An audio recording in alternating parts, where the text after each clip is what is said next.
தேர்தலுக்கு எவ்வளவு செலவு பண்ண போறீங்க?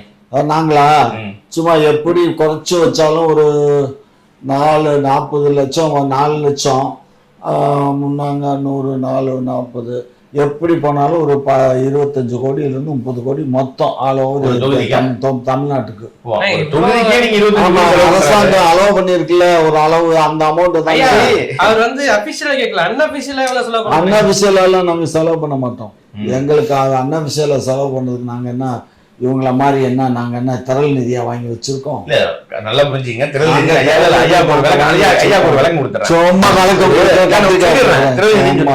ஒரு மண்ணுக்கும் மக்களுக்கும் ஒரு இனத்தினுடைய விடுதலைக்காக ஒருத்தர் போராடுறானா, எந்த மக்களுக்காக போறானோ அந்த மக்கள்கிட்ட இருந்து பணத்தை பெற்றுதான் அவன் அந்த கட்சியோட கூட்டத்தையோ போராட்டத்தையோ தேர்தலில் நடத்த முடியும். அப்ப திரள் நிதி வாங்கிதான் ஆகணும்.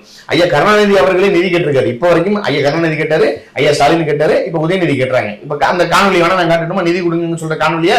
இப்ப இவங்க எப்படின்னா நாங்க திருநெல்வேலி வாங்குறோம், இவங்க எப்படின்னா தேர்தல் பத்திரத்தின் மூலியமாக ஒவ்வொரு கார்பரேட் கம்பெனிலையும் போய் பிச்சை எடுப்பாங்க.